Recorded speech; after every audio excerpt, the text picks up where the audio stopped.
Добрый вечер, это новости 24. Звук фанфар, свет рамп и аплодисменты благодарных и преданных зрителей. В Назране, в Ингушетии, прошла торжественная церемония открытия 4-го международного кинофестиваля «Золотая башня».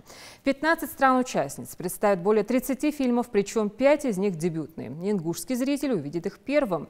О гостях фестиваля и его участниках подробно рассказывает Мария Местоева. В нашем регионе ежегодно проходят различные фестивали. К таким можно отнести и фестиваль культуры и спорта народов Кавказа, называемый Кавказскими играми, в народе именуемый маленькими северокавказскими олимпийскими играми.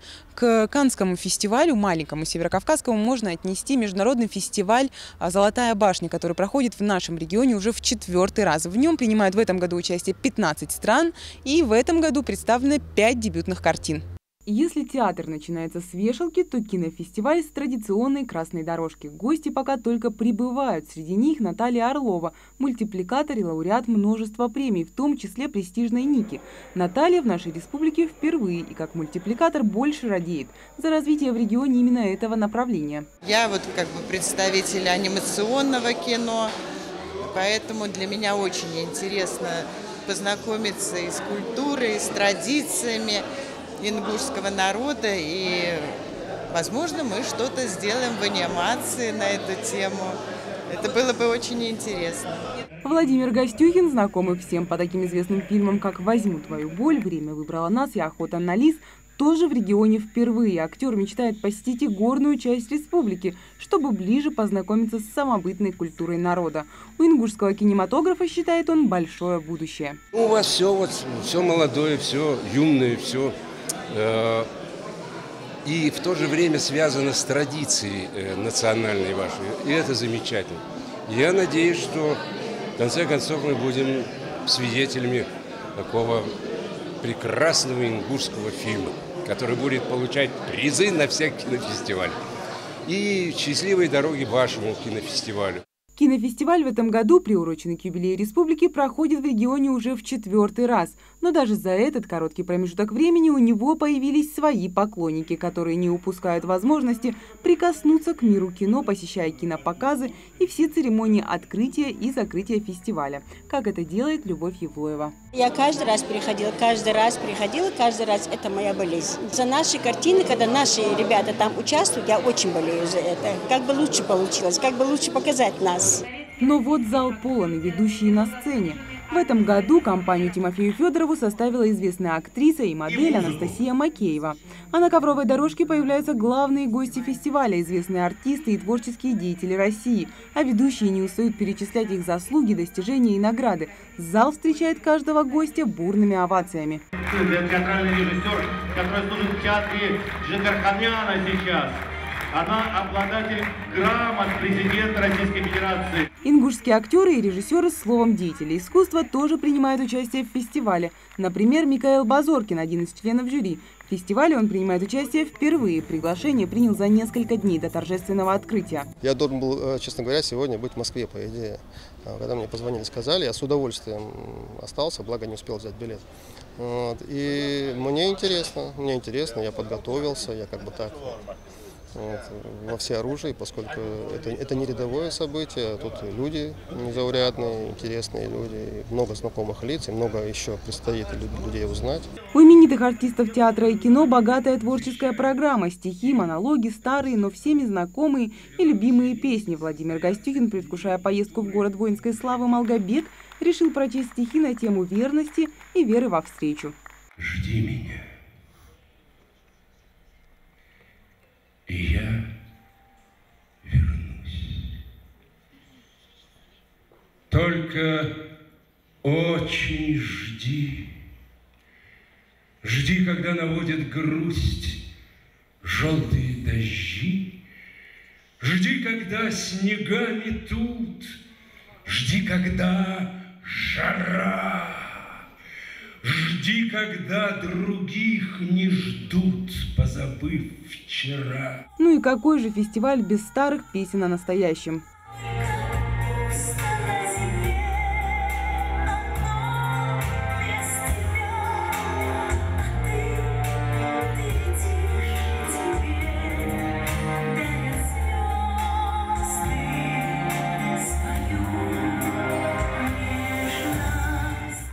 Большинство присутствующих в зале зрителей – настоящие киноманы и ценители искусства. Даже молодежь уже имеет свои устоявшиеся вкусы. У девушек это чаще фильмы о любви, а молодые люди предпочитают картины о верности, дружбе и родине.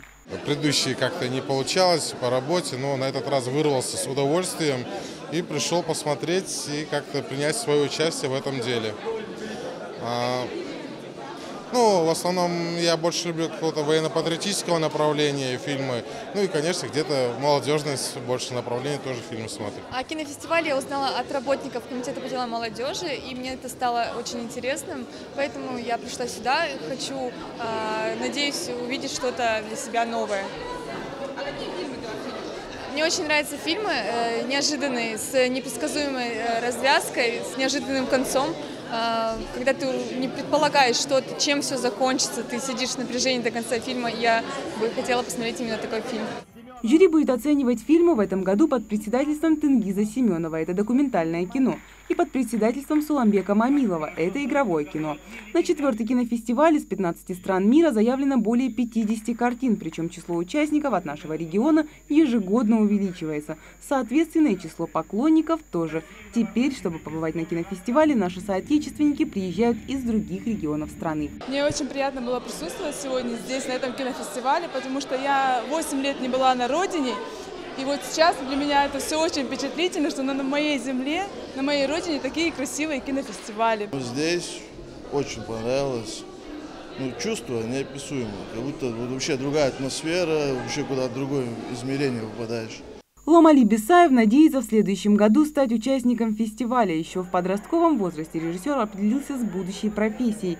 Ломали мечтает снять картину о легендарной дикой дивизии.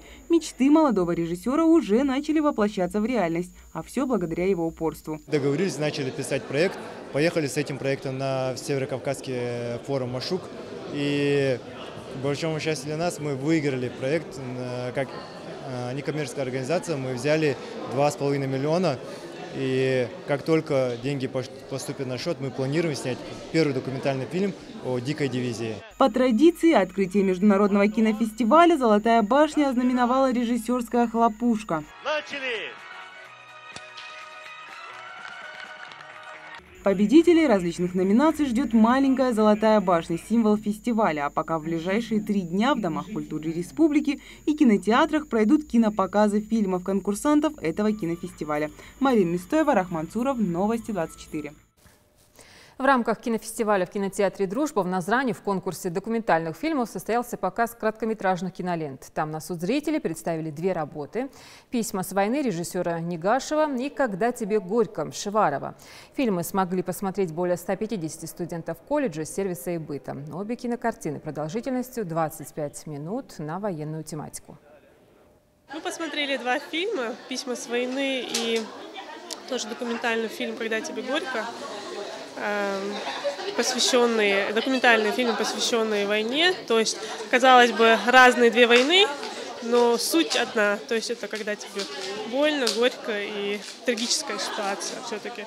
Сегодня нас пригласили на показ документальных фильмов в рамках фестиваля «Золотая башня». И в этих фильмах мы увидели, насколько страшная война. Вы не были на Таити? Так вот, в эти края вас с легкостью перенесет монолог кота из мультфильма «Возвращение блудного попугая». На легендарного Кешу можно было посмотреть в Центре культурного развития Магаса. Там прошел показ в рамках фестиваля «Золотая башня». Дана Плиева расскажет. Смех и радость на лицах школьников объяснить просто, ведь не каждый день вместо уроков им устраивают показ любимых мультфильмов. 3 выпуска про задиристого и веселого попугая смотрит уже не первое поколение детей. Для каждого юного зрителя он запоминается по-своему. Кому-то понравились проделки попугая, а кто-то вынес для себя полезный урок. Мне понравилось, как Кеша в первой серии притворялся, что он умирает, и его хозяин брызнул его водой. Мне понравилось в мультике, как этот попугайчик не ценил своего хозяина, уходил всегда от него. А в конце всегда мультфильма он понимал то, что этот хозяин, как бы самый лучший для него. Мне понравилось, что как этот попугай Кеша пел песни. Пусть всегда будет солнце, пусть всегда будет небо, пусть...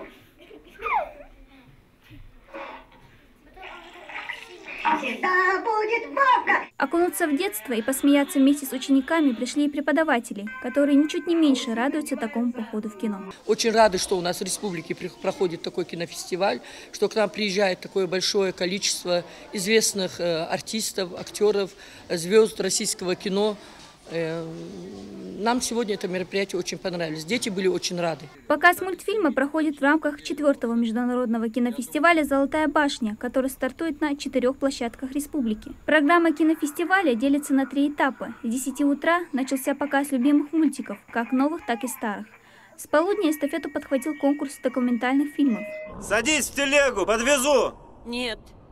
Я сама. С 14:00 игровое кино, к которому относится и короткометражный фильм «Крошки хлеба» режиссера Лейлы Газиковой. Снятый по одноименному роману Саида Чехкиева, он знаком многим со школьной скамьи. Он рассказывает о ценности каждой крошки хлеба в холодную пору депортации и о том, чем пришлось пожертвовать народу.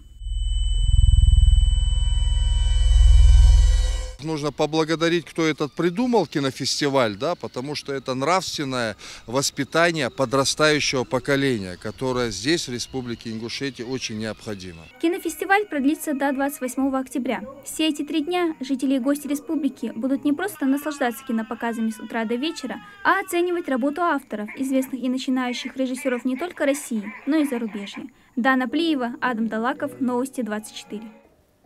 Потенциальным избирателям на заметку. Правом все знать о выборах воспользовались студенты Ингушского госуниверситета. Там в стенах Альма-Матер в курс дела ввел председатель избиркома Ингушетии Муса Евлоев. Он прочитал лекцию.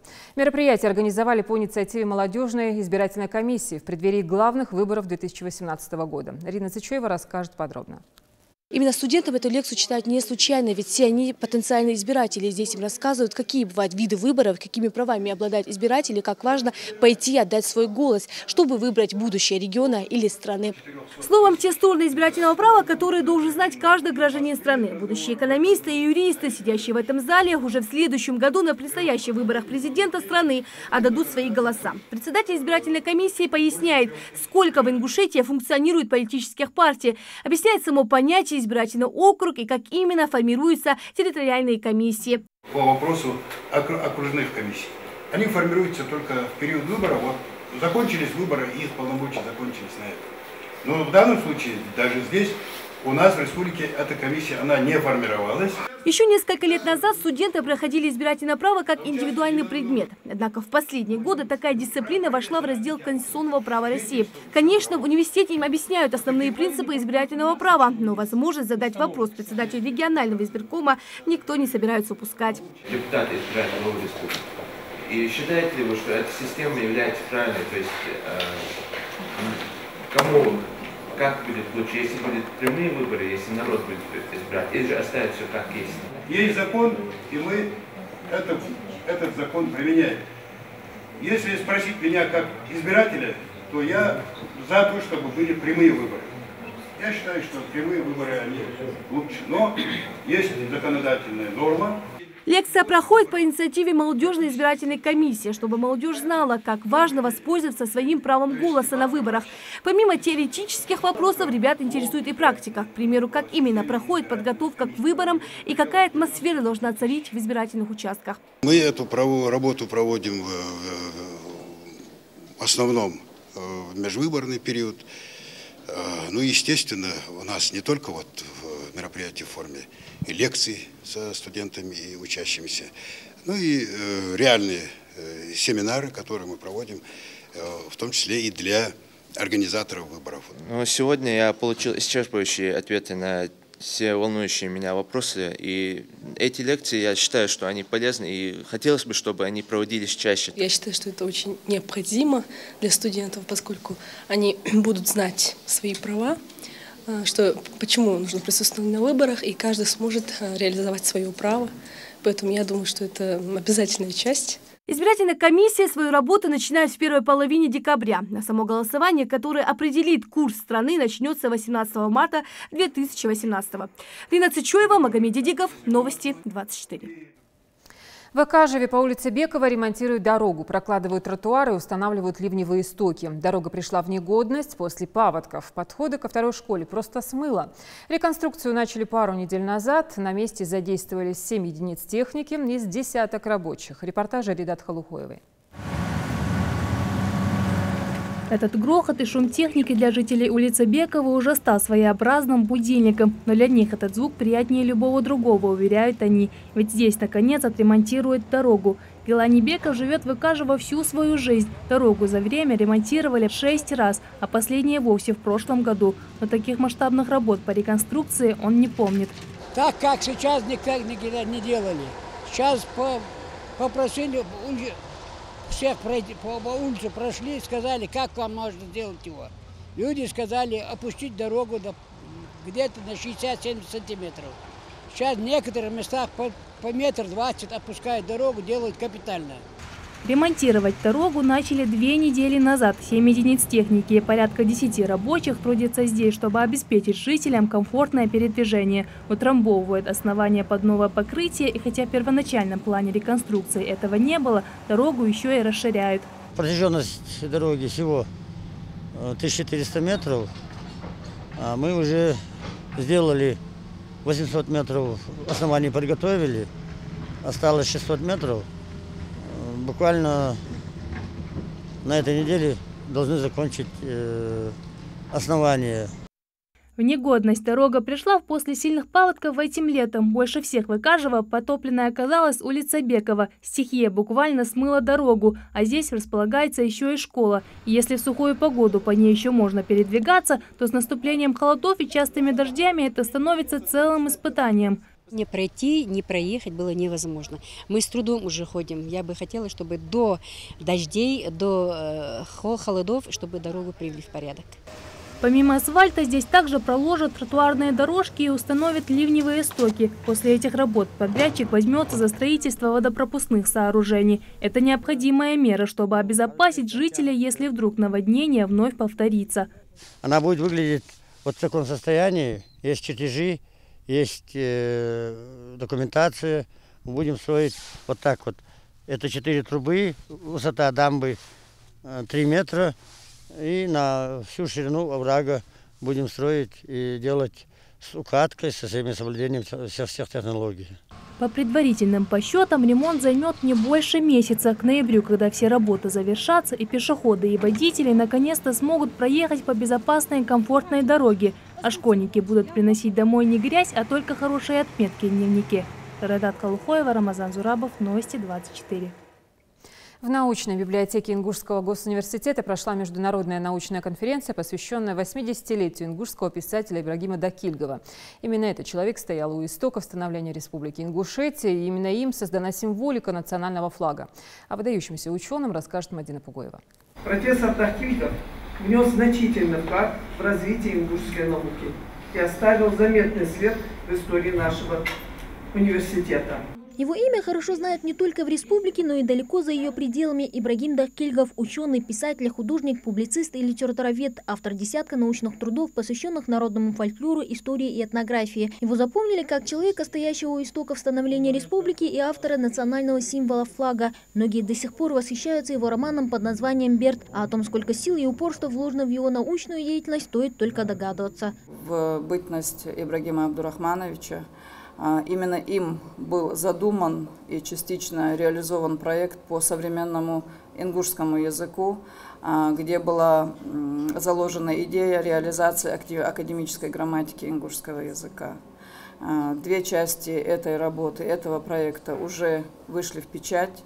Это морфология ингушского языка и лексикология и фразеология. Студенты, педагоги, ученые, писатели и многие другие. Актовый зал научной библиотеки ИНГУ полон желающих поближе познакомиться с творческим наследием известного литературоведа Ибрагима Дакильгова. Азе Гандалуевой посчастливилось быть одной из его воспитанниц. Будучи преподавателем в университете, он часто проводил экспедиции в горные Ингушетии, вспоминает она. Тогда Аза и увидела его безмерную любовь к родному краю, истории народа и литературе. У нас заседания очень интересно проходили.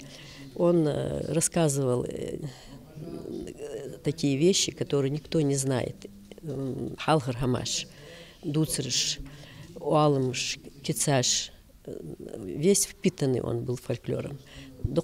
Он мог часами об этом рассказывать. Немало теплых слов звучат из уст его соратника Хасана Туркаева, с юношей, который позже займет свою нишу в истории ингушского народа как выдающийся ученый, писатель и публицист. Он познакомился еще в 1957 году. Хасан вспоминает, увлекаться наукой Ибрагим Дахтильгов начал еще в студенческие годы. Именно тогда он заметил в нем талант в рисовании. Ибрагим изображал на холсте родные башни и готовил иллюстрации к своим книгам. Мы жили в общежитии, естественно, в разных комнатах, и наблюдать, как он рисует за творческим процессом, не приходилось. И художники не любят, когда они работают, чтобы кто-то стоял за спиной и смотрел. Это естественно.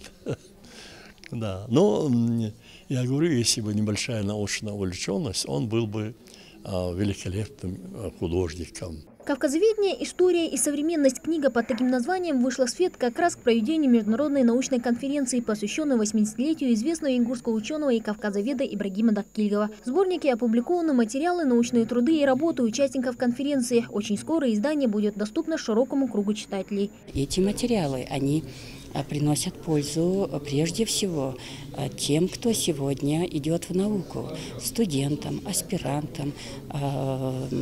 Они очень высокую практическую и теоретическую значимость имеют. И в будущем, если же не только будут писаться диссертации, дипломные работы и так далее, они могут и в составлении лекционных материалов, учебников, методических пособий, спецкурсов. То есть тут широкое поле деятельности. Пленарное заседание участников конференции получилось насыщенным и интересным. Обсуждение трудов Ибрагима Дахтильгова в рамках конференции ведется по разным направлениям. В нем принимают участие ученые, литературоведы, историки из Германии, Грузии, России, Туркменистана и Франции. Мадина Пугоева, Рахман Цуров, Рамазан Зурабов, Новости 24. От Путина до народных танцев. Всемирный фестиваль молодежи и студентов в Сочи объединил 20 тысяч человек из 150 стран мира. О торжественном открытии и разнообразии представленной программы, о гостях форума сказано было очень много. Это бесценный опыт для молодых людей, стимул творить и создавать полноценное будущее своими руками.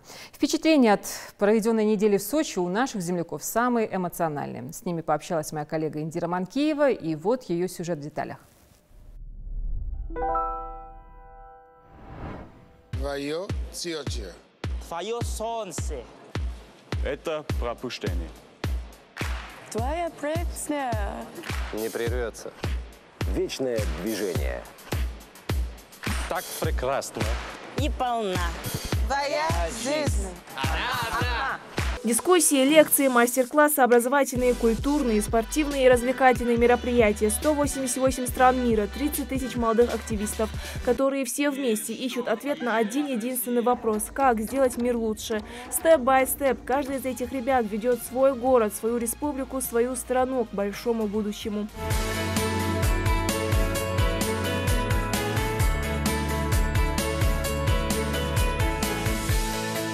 Десятки дискуссионных площадок на самые актуальные темы: развитие гражданского общества и госуправления, модернизация здравоохранения и экономика будущего, волонтерское движение и благотворительность, беседы с политиками и спортсменами, мастер-классы и тренинги, мировые личности, добившиеся успеха в той или иной сфере, люди, с которых сегодня берет пример молодежь со всего мира. Во время фестиваля участники смогли вживую увидеть, пообщаться со своими кумирами.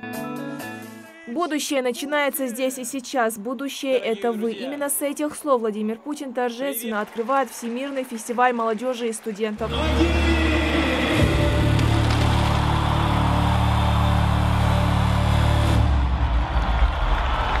Объявляю 19-й Всемирный фестиваль молодежи и студентов открытым. Открытие фестиваля надолго приковало внимание всех. Царящая здесь атмосфера многим напомнила открытие Олимпийских игр в 2014-м, что уже говорит о масштабах фестиваля. Россию представили как страну возможностей. Прочно стою скалой, вся я противоречий и постоянства, из вечных контрастов царства.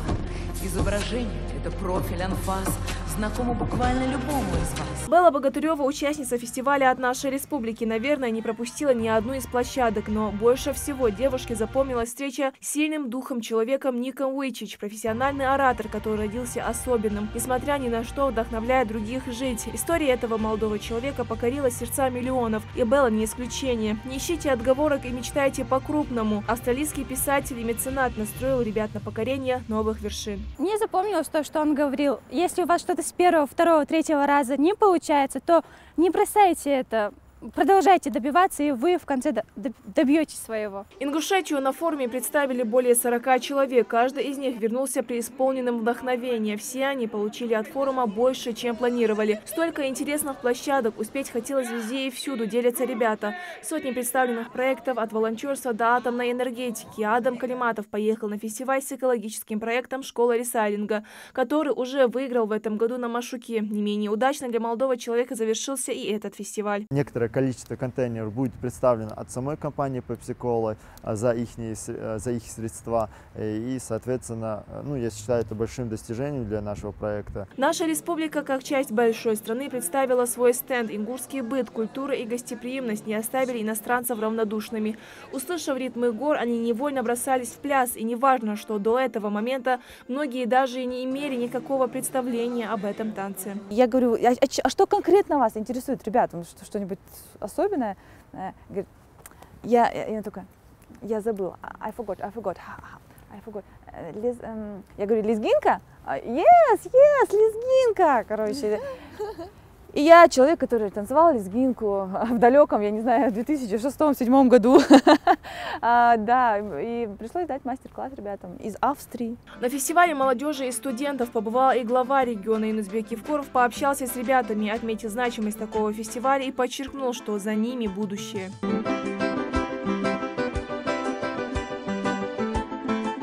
Новые друзья, новые знания, новые взгляды на мир. Действительно, как отметил глава государства Владимир Путин, этот фестиваль навсегда остался в сердцах всех участников.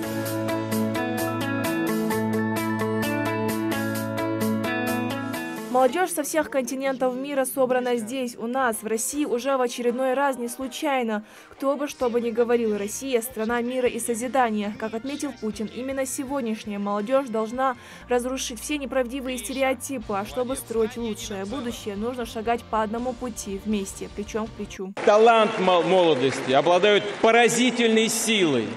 Молодое поколение всегда приносит в мир новаторские идеи. Вам свойственны эксперименты, споры, свойственно не соглашаться с привычным укладом вещей.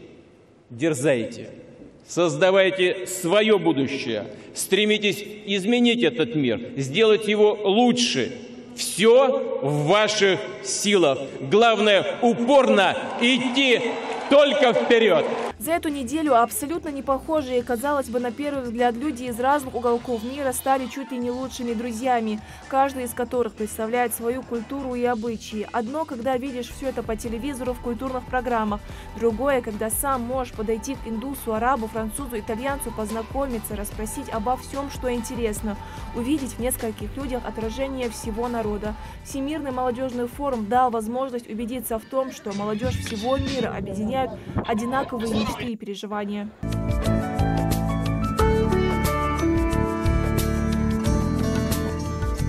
पाकिस्तान ना सिर्फ खूबसूरती बल्कि खुद मुख्तारी और हौसले की एक बेहतरीन मिसाल है। От Калининграда до Владивостока приезжих участников фестиваля также знакомились с культурой и историей России. Только вместо скучных лекций или видеороликов участники увидели все воочию. Для них организовали тур по 15 регионам страны.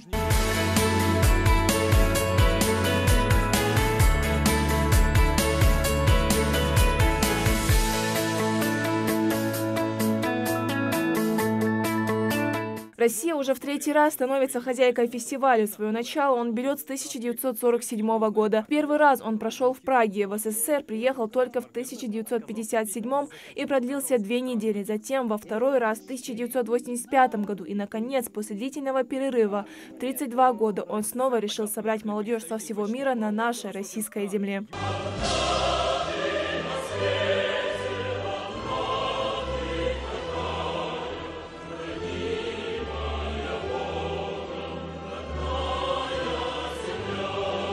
Молодые люди только успели освоиться и подружиться со своими новыми друзьями, как фестивальная неделя подошла к концу. Прощаться всегда грустно, но век нанотехнологий им нетрудно будет поддерживать связь друг с другом, несмотря на огромное расстояние. Самым красочным завершением Всемирного фестиваля молодежи и студентов 2017 стал красочный фейерверк. Индира Манкива, Зелимхан Калоев, Магомед Урсханов, Новости 24.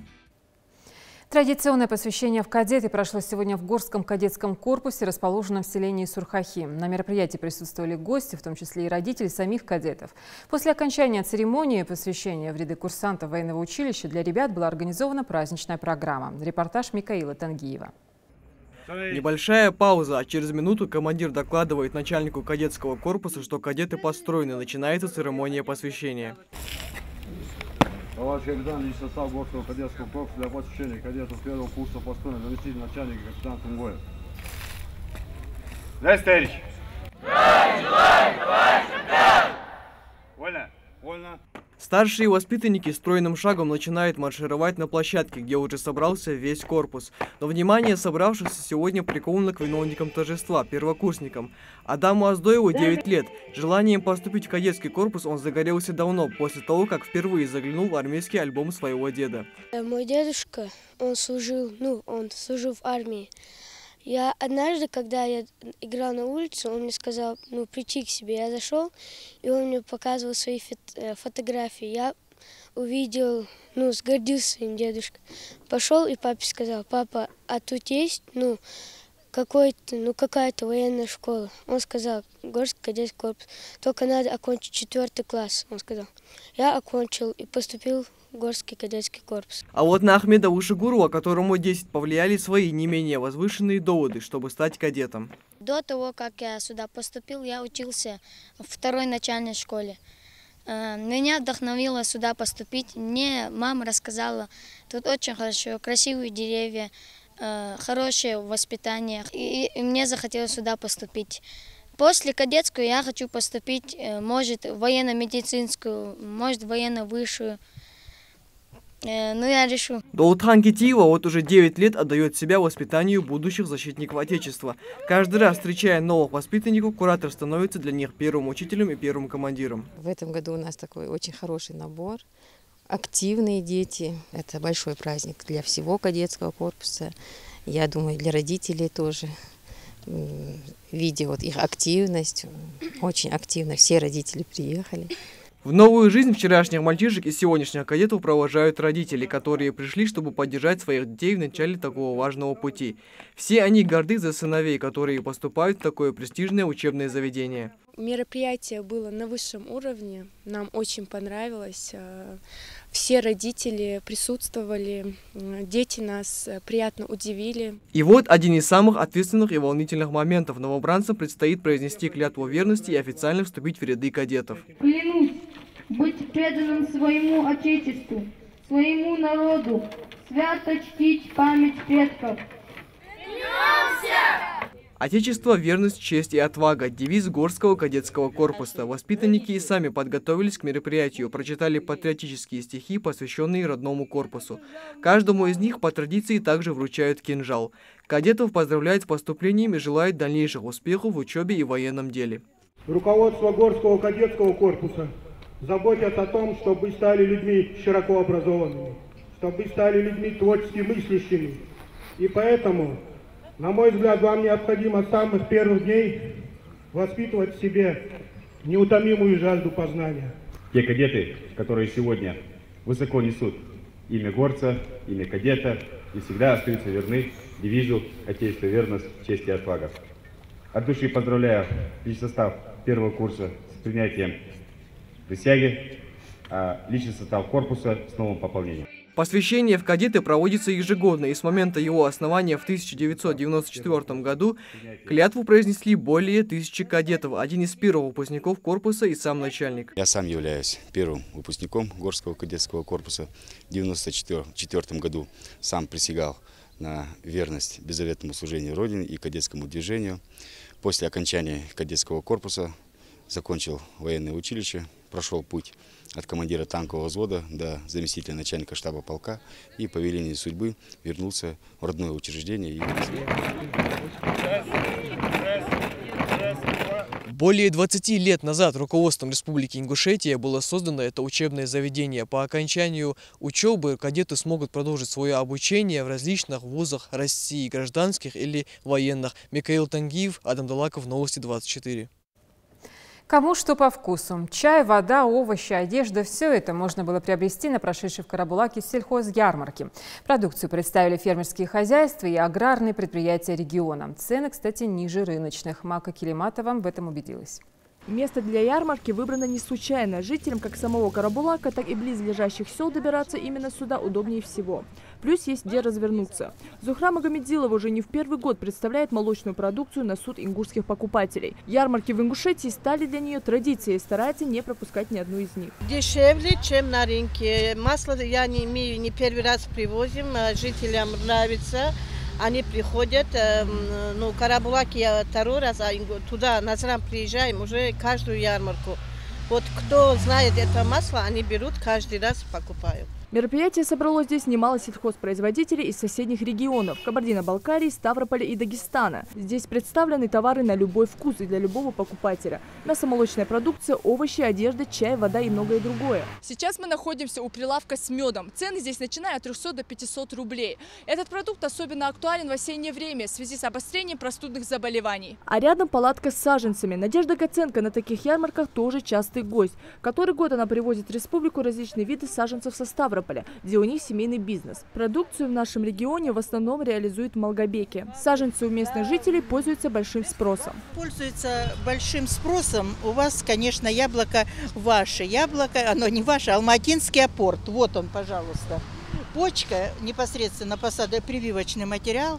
Я брала у вас вот в село Кантышево, есть Руслан, знакомый друг. Вот от него я развела это яблоня, и уже вот оно сколько лет пользуется авторитетом. Вот. Также вот могу сказать, что хорошего. А это черешня дагестанка. Ваших соседей взяли. Тоже большим спросом пользуются. Ярмарка, как правило, привлекает не только разнообразием и большим выбором продукции, но и главным образом ценами. Вот только здесь покупатели разделились на два фронта. Кто-то отмечает, что цены ниже рыночных, а кто-то особо различий не заметил. Но в общем все остаются довольными.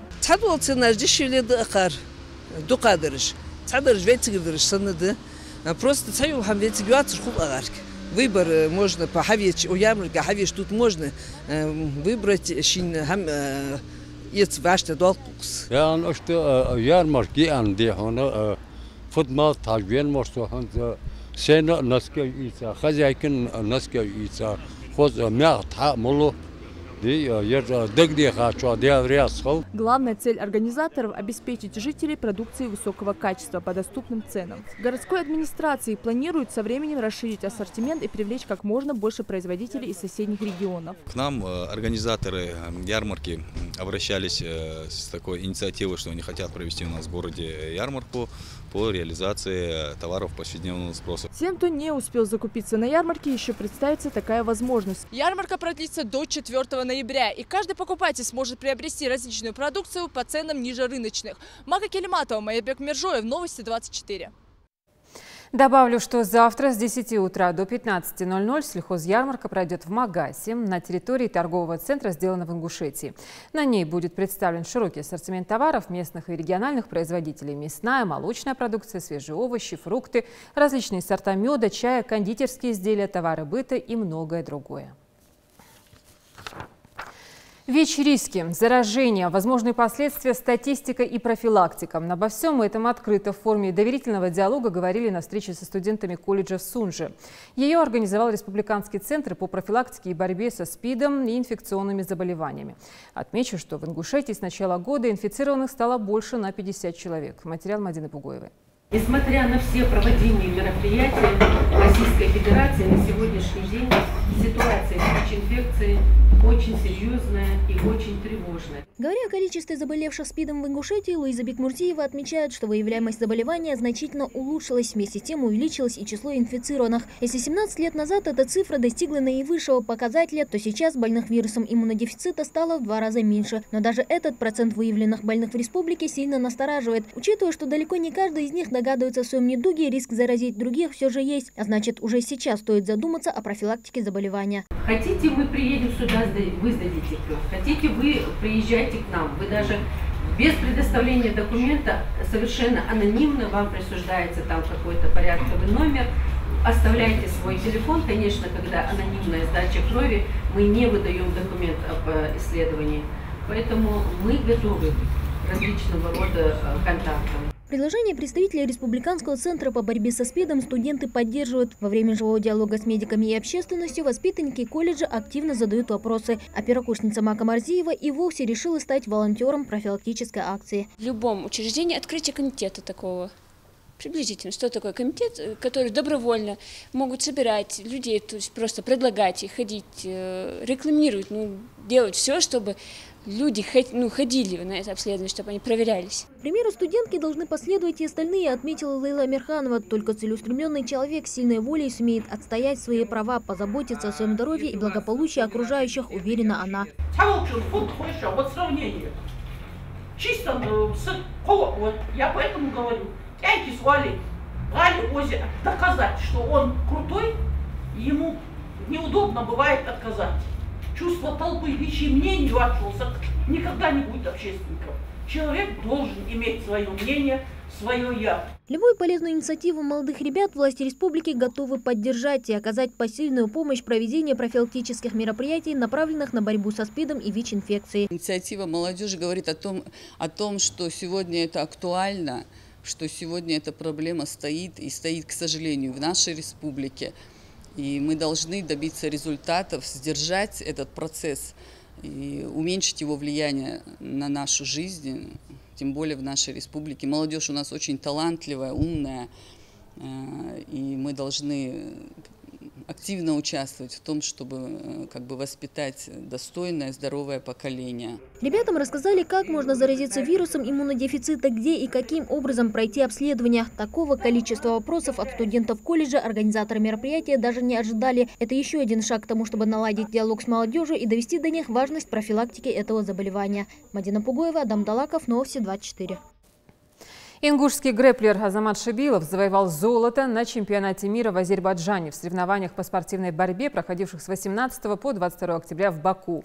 Принимали участие представители около 25 стран. В финальной схватке Азамат победил действующего чемпиона мира Магомеда Гаджиева. В Ингушском музее изобразительных искусств открылась выставка одного экспоната. Это женское ювелирное украшение – амулет под названием «Молитва». Его сотворил мастер из Новокубанска Николай Любченко. Автор использовал для создания амулета необычный ценный материал. Залина Магушкова расскажет об этом подробнее. В Музее изобразительных искусств подобная выставка, где представлен всего один экспонат, проходит впервые. Единственная стеклянная витрина в центре зала сразу привлекает внимание. На женские ювелирные украшения, колье и серьги у автора ушло 9 месяцев. Изделия оценили в несколько миллионов. Однако народный умелец из Новокубанска Николай Любченко считает, что главное в изделии – культурная составляющая, которая не может быть выражена в материальном эквиваленте. Все церковные праздники христианские, они все по лунному календарю. Это здесь вот именно все фазы Луны. Это календарь умножить, если на 2. Это наши часы, что мы сейчас время смотрим. Есть же у нас и солнечные часы, и песчаные часы, а мы пользуемся именно этими часами. Это отливы и приливы, это все. Это вся жизнь наша в этом вот изделии. Не имея специального художественного или ювелирного образования, Николай Любченко постигал основу мастерства самостоятельно, консультируясь у резчиков по кости и мастеров ювелирного дела. Автор в своей работе использовал драгоценные материалы – серебро, белое золото, изумруды общей массой в 4 карата. Но больше всего посетителей заинтересовал другой материал, который также красуется в украшениях – слоновая кость, ископаемый бивень мамонта. В свое время после армии на Байкало-Амурской магистрали на БАМе. И вот там взрывают вот скалу, карьеры. И вот там ребята, не я, нашли, выкопали скалу, когда взрывают, делают карьеры. И выкопали, и мне достался кусочек. Вот именно как обломка, будем так говорить. Николай Любченко уже выставлял украшения в республике в Музее краеведения имени Тугана Мальсагова. Кроме того, экспонат был представлен и в соседних регионах – в Адыгее, Чеченской республике, а также в одном из музеев Краснодара. Идея создать подобный комплект у автора возникла 20 лет назад. Ювелир взял за основу полумесяц. 11 круглых подвесок отражают все фазы Луны от молодого месяца до полнолуния. И если мы сегодняшнего мастера сравниваем с историей прошлого, мы даем определенный уровень знаний, духовной культуры для нашей молодежи, чтобы она знала, хотела знать и очень глубоко знала историю своего народа. И в ней они почерпнут много важного и нужного. По задумке автора, украшение затрагивает большой пласт духовных, исторических и культурных ценностей народов Кавказа и Ближнего Востока, объединяя представителей разных вероисповеданий. Жизненная позиция Николая – жить в мире со всеми людьми, не ориентируясь ни на этническую, ни на религиозную принадлежность. Именно эту идею миролюбия он постарался воплотить в ожерелье. Был огромный интерес. Очень много у него расспрашивали, как он работал, с каким материалом он работал. И коротко, внятно он всем это объяснил. Всем было очень интересно посмотреть на это ожерелье, на этот амулет, как и что он себя представляет. Автор своей работой призывает людей к толерантности, взаимоуважению и отказу от войн. Все желающие смогут увидеть амулет «Молитва» в выставочном зале Музея изобразительных искусств в течение ближайших 2 недель. Залина Могушкова, Майрбек Миржоев, Новости 24. Ну и в завершении расскажем о ресторане в Италии, который развлекает гостей с дополненной реальностью. Используется 3D-проекция, пока их заказ не будет готов. Блестящая технология, инновации и применение. Смотрим.